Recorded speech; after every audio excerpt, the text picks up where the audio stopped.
Once humans develop artificial intelligence, it would take off on its own. There is no place in heaven for you. Kaniyan Pungundranar in 3000 years back in Tamil classic Purananur. He says, Yadum Ure, Yavarum Keli. Feels very fine. To be 84 years of age. முதல் தமிழ் தான் இன்றைக்கு நான்காவது தமிழாக நம்மால் கருதப்படுகிற அறிவியல் Tamil. From these great stars, both of your bodies have gained the sight. Use one very natural product, death.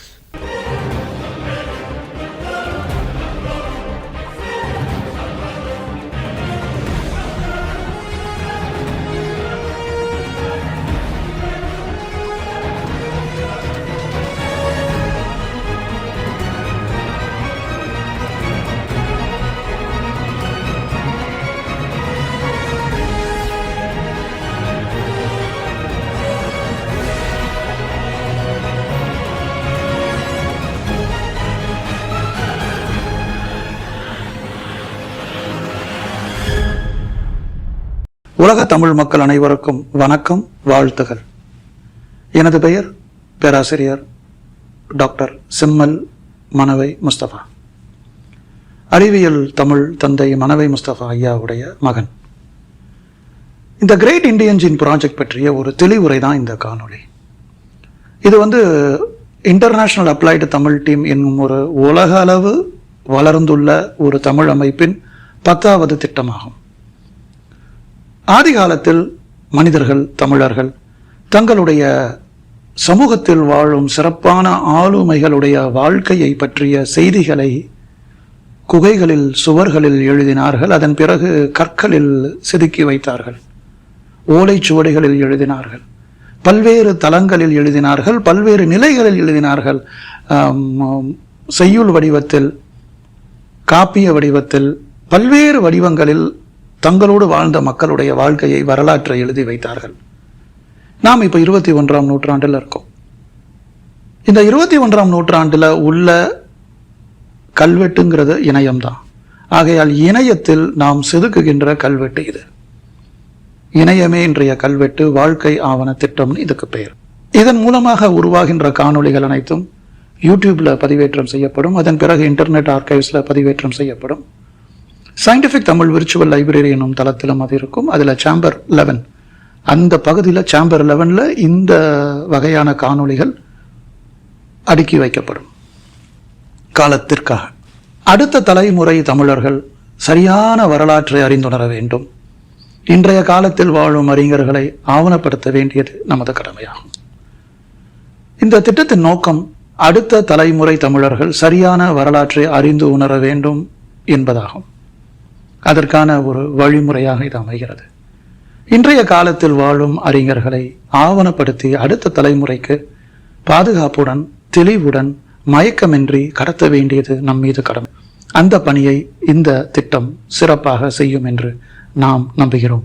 மெய்நிகர் அறிவியல் தமிழ் இருக்கை திட்டம் 2012ஆம் ஆண்டு துவங்கியது. ஒரு முறை ஒரு மூத்த தமிழறிஞருடைய இறப்புக்கு நான் போயிருந்தேன், சென்னையில் இருந்த பொழுது. அப்போ அந்த இறப்புக்கு வந்த பலரும் பல்வேறு கருத்துக்களை சொன்னார்கள். அதில் ஒருவர் என்னிடம் என்னுடைய இரு கைகளையும் பற்றி பிடித்து கொண்டு ஒரு வருத்தமான செய்தியை பதிவு செய்தார். 2012 அவர் சொன்ன செய்தி என்னன்னா, செம்மல், தமிழகத்தில் ஒரு 100 மூத்த தமிழறிஞர்கள் இப்போ வாழ்ந்துட்டு இருக்காங்க. அதாவது 2012 இந்த 100 பேருமே இன்னும் 5 அல்லது 10 வருடங்களில் ஒருவர் பேர் ஒருவராக பல்வேறு காரணங்களால், காலத்தின் மாபெரும் அழுத்தத்தால் இறப்பை சந்திப்பார்கள், இல்லாமல் போவார்கள். இந்த 100 பேரையும் நம்ம ஆவணப்படுத்தணும், அடுத்த தலைமுறைக்கு இவர்களை கடத்த வேண்டும் என்று அவர் சொன்னார். அது அவர் சொன்ன அந்த கருத்தியல் என்னை மிகவும் பாதித்தது. உடனடியாக இந்த திட்டத்தை நான் மேற்கொள்ள நாட்டம் தெரிவித்தேன். என் தந்தையிடம் நான் அனுமதி கேட்டேன்.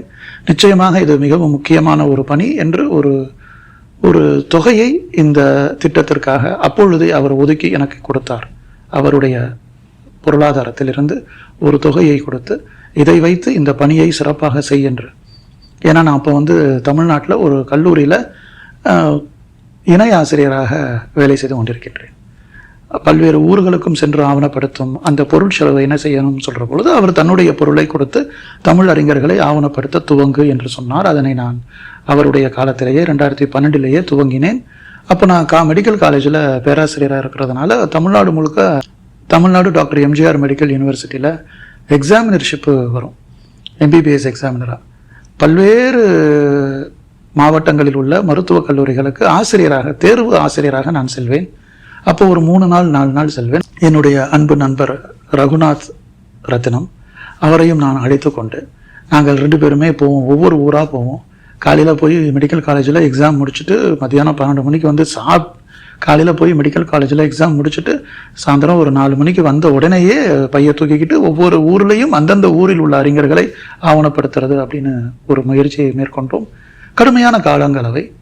ஏன்னா இந்த ஆவணப்படுத்தியெல்லாம் முடிக்க போவே நைட்டு 1 மணி 2 மணி ஆயிரும். அதுக்கு பிறகு அறைக்கு வந்து மறுபடியும் அடுத்த நாள் தேர்வுக்கு போகணும்.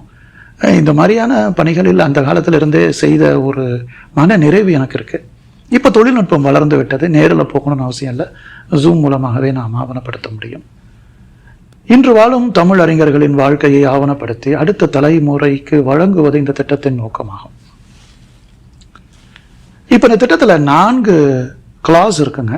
இதெல்லாம் ஆங்கிலத்திலே நான் சொல்லியிருக்கேன், நான் எல்லாமே புரிஞ்சுக்கணுங்கிறதுக்காக. கிளாஸ் 1 அது என்னன்னா, primary identity to be Tamil scholars, Tamil teachers and instructors.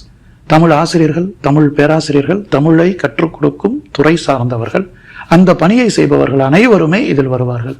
Must have written research work, Tamil பற்றி ஆய்வு செய்திருக்க வேண்டும், தமிழில் செய்திருக்க வேண்டும். Written books or articles in Tamil language, தமிழில் சிறப்பான ஆக்கங்களை உருவாக்கியவர்களை இந்த பகுதியில் நாம் ஆவணப்படுத்துவோம். கிளாஸ் 1ல் வருவாங்க. கிளாஸ் 2ங்கிறது engineers, doctors, legal experts, musicians, IAS officers, administrative experts and academic experts. அதாவது ஒருத்தர் ஒரு IAS ஆஃபீஸராக இருக்கலாம், அவர் வந்து தமிழ் மீது அதிகமான பற்றுதலை பெற்றவர், ஆனால் தமிழ் மேஜர் படிக்கல, அதனால் அவரை தமிழ் அறிஞர்னு நம்ம சொல்ல முடியாது. கிளாஸ் 2 வந்து engineers, doctors, legal experts, musicians, IAS officers, administrative experts, academic experts. இவங்களுக்கு வந்து பிரைமரி ஐடென்டிட்டி வந்து தமிழ் லாங்குவேஜ் ஸ்காலர் அல்ல. ஒருத்தர் ஒரு IAS ஆஃபீஸராக இருப்பார், அந்த துறையில் அவர் ஒரு மிகவும் சிறப்புக்குரிய ஒரு அதிகாரியாக இருப்பார், ஆனால் அவருக்கு தமிழ் பிடிக்கும், தமிழ் அறிவு அவருக்கு உள்ளது, தமிழ் ஞானம் அவருக்கு உள்ளது, அவர் இதில் வருவார். பேசிக்கலி நான் தமிழ் மேஜர் ஸ்ட்ரீம்ஸ், தமிழில் வந்து BA, MA, MPhil, PhD படித்து தமிழ் இலக்கியத்தில் கல்லூரியில் போய் படித்து அந்த மாதிரி இல்லாமல் பிற துறை சார்ந்தவர்கள். இப்போ என்னை எடுத்துக்கிட்டால் நான் இதில் வருவேன். நான் ஒரு மருத்துவர், MBBS, MD, PhD எல்லாம் முடித்தவர். ஆக எனக்கு தமிழ் ரொம்ப பிடிக்கும், ஆனால் நான் தமிழறிஞர்னு நான் சொல்கிறது வந்து சரியாக வராது. தமிழ் மீது அளப்பரிய அன்பு கொண்ட ஒரு பிற துறை அறிஞர், அப்படி தான் நம்ம சொல்லணும். ஸோ இன்க்ளூட்ஸ் தமிழ் ஸ்பீக்கிங், தமிழை தாய்மொழியாக கொண்டவர்கள், must have contributed to Tamil development, தமிழுடைய வளர்ச்சிக்கு பாடுபட்டவர்களாக இருப்பார்கள். இவர்கள் கிளாஸ் 2ல வருவாங்க. Class 3 engineers, doctors, legal experts, musicians, IAS officers, administrative experts, academic experts. முன்னாடி சொன்ன அதுதான் பேரும். ஆனால் இவர்கள் தமிழ் மொழியை தாய்மொழியாக கொள்ளாதவர்கள். அவங்களுடைய தாய்மொழி தமிழ் அல்ல, அவங்களால தமிழில் பேச முடியாது. ஸோ இந்த ஆர்கைவ் வந்து இந்த 4வது பகுதியில் வர்றவங்க அத்தனை பேரும் டாக்டர்ஸு, ப்ரொஃபஸர்ஸ், பல்வேறு துறை சார்ந்த ப்ரொஃபஸர்ஸ்.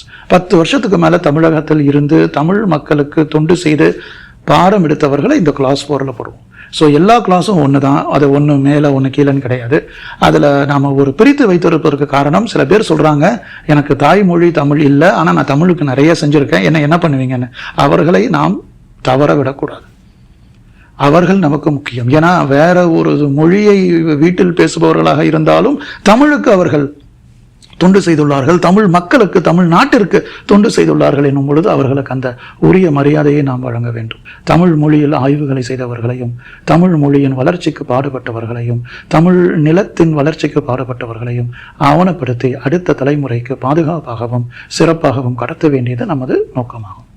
இப்போ கடைசியாக ஒரு கேள்வி வரும், புக்கு மாதிரிலாம் போடுறாங்களே நிறைய பேர், புக்கு, பிரிண்டட் புக்கு, இது மாதிரி நம்ம ஏன் புக்காக பிரிண்ட் பண்ணக்கூடாதுன்னு. அது இறந்த அறிஞர்களை நாம் அப்படி ஆவணப்படுத்தலாம், ஆனால் உயிரோடு உள்ள அறிஞர்களை உயிரும் சதையுமாக அவர்களுடைய குரல் எப்படி இருக்கும், அவர்களுடைய பேச்சு எப்படி இருக்கும், அவர்களுடைய தமிழுக்கு உழைத்தவர்களை ஆவணப்படுத்துவோம். இது இந்த சமூகத்திற்கு மிகவும் அவசியமான ஒரு திட்டம். நன்றி, வணக்கம்.